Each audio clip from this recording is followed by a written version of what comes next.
Sebelumnya Amerika Serikat, Lebanon, dan Israel menandatangani rancangan kesepakatan perdamaian trilateral di Washington DC. Kesepakatan damai ini tidak mengikut sertakan kelompok pejuang Hizbullah. Kesepakatan ini lahir usai 5 tahap pembicaraan di Washington antara Amerika Serikat, Lebanon, dan Israel. Kesepakatan ini diharapkan dapat mengakhiri perang antara Hizbullah yang didukung Iran dan Israel di Lebanon Selatan. Sayangnya pemirsa, rancangan kesepakatan damai ini mengesampingkan pejuang Hizbullah.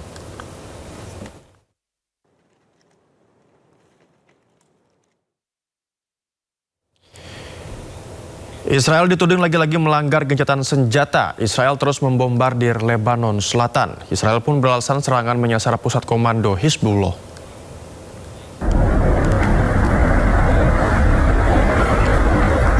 Ledakan besar terjadi di wilayah selatan Lebanon. Ledakan berasal dari kawasan padat penduduk. Menurut media di Lebanon, ledakan ini adalah bagian dari serangan Israel ke sejumlah wilayah Lebanon Selatan pada Kamis malam.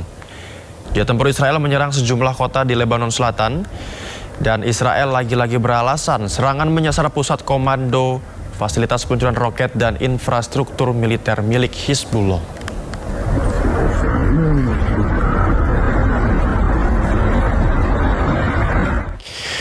Sementara itu, kelompok Hizbullah merilis video penembakan roket dan rudal ke wilayah perbatasan antara Lebanon dan Israel. Hizbullah menyatakan serangan ini sebagai balasan atas pelanggaran gencatan senjata yang dilakukan oleh Israel.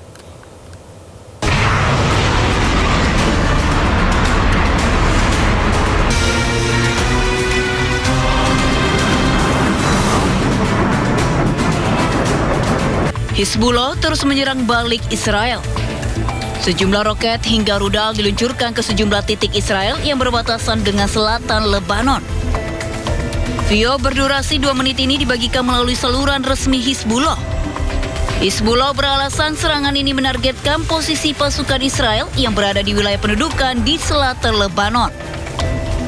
Rudal-rudal dengan gambar petinggi Hizbullah ini diluncurkan sebagai operasi balasan atas pelanggaran gencatan senjata yang dilakukan Israel.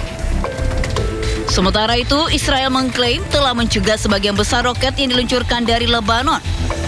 Hingga kini, konflik di perbatasan Lebanon-Israel masih berlangsung dalam intensitas rendah. Kedua pihak kerap melanggar gencatan senjata yang seharusnya masih berlaku.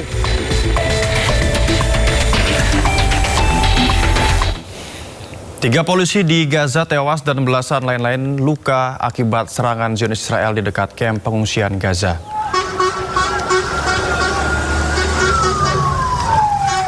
Rekaman video menunjukkan sebuah mobil yang dilalap api sementara ambulans dan tim pertahanan sipil berusaha menolong para korban. Menurut otoritas Gaza, 3 petugas polisi tewas dan beberapa lainnya terluka dalam serangan yang dilakukan Zionis Israel terhadap sebuah kendaraan di dekat kamp pengungsi Al-Maghazi di Gaza Tengah. Para korban luka pun langsung dibawa ke rumah sakit Martir Al-Aqsa di Deir al-Balah untuk mendapatkan perawatan.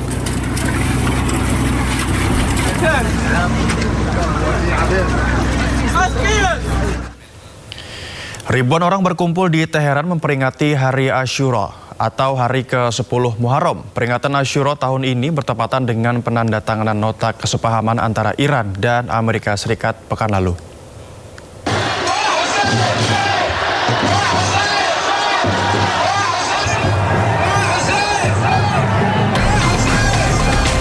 Ribuan warga Teheran mengenakan pakaian hitam berkumpul di tengah kota Teheran, Iran.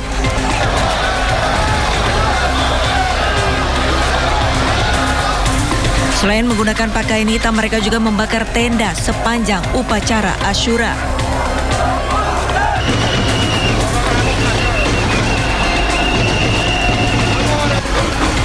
Mereka memperingati Hari Asyura, di mana perayaan ini merupakan perayaan keagamaan penting bagi umat Muslim Syiah. Mereka memperingati kematian Imam Hussein Ibnu Ali di Karbala.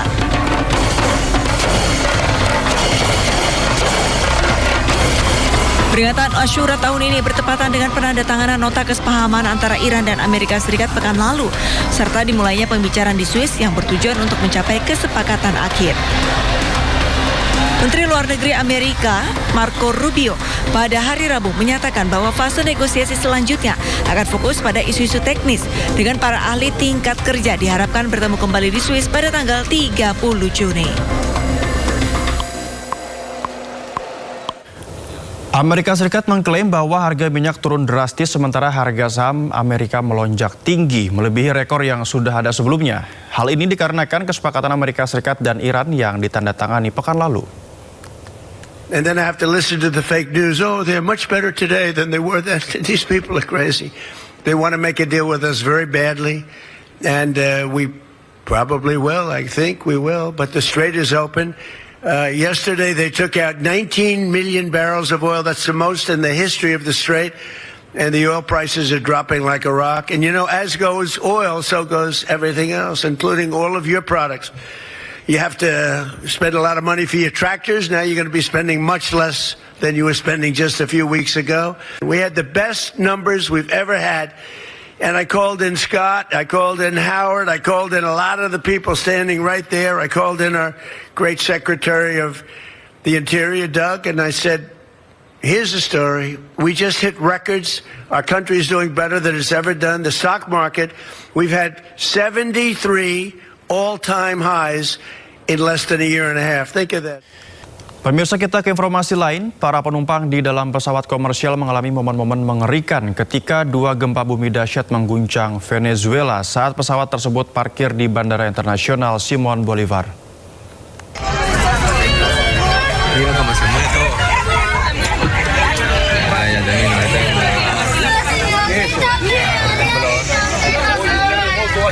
Ya, ini dia pemirsa. Video yang direkam di dalam kabin pesawat menunjukkan pesawat berguncang hebat saat dua gempa bumi dahsyat dengan magnitudo 7,2 dan 7,5 melanda Venezuela. Pesawat Trutaka Airlines tersebut sedang mengoperasikan penerbangan dan berada di darat ketika gempa bumi terjadi, membuat para penumpang ketakutan. Gempa bumi mengguncang Venezuela di bagian utara dengan selang waktu 39 detik pada tanggal 24 Juni lalu.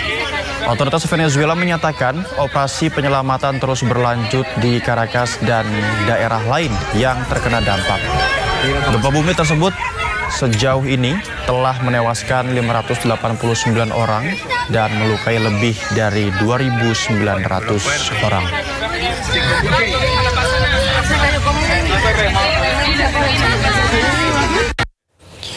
Sementara itu, seorang ayah dan putrinya yang masih kecil lolos dari bahaya setelah mendapat notifikasi bahaya gempa bumi dari ponselnya hanya beberapa detik sebelum gempa dahsyat mengguncang Venezuela.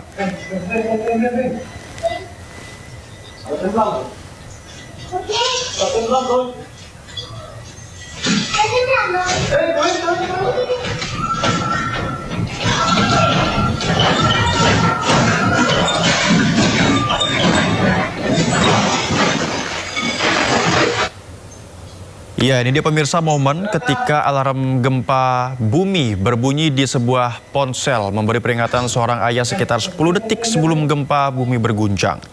Pria tersebut segera menyelamatkan putrinya dan keduanya bergegas keluar tepat sebelum gempa bumi dahsyat terjadi. Dan video tersebut menjadi viral di media sosial dengan banyak pengguna menyebut peringatan itu sebagai alat penyelamat korban gempa.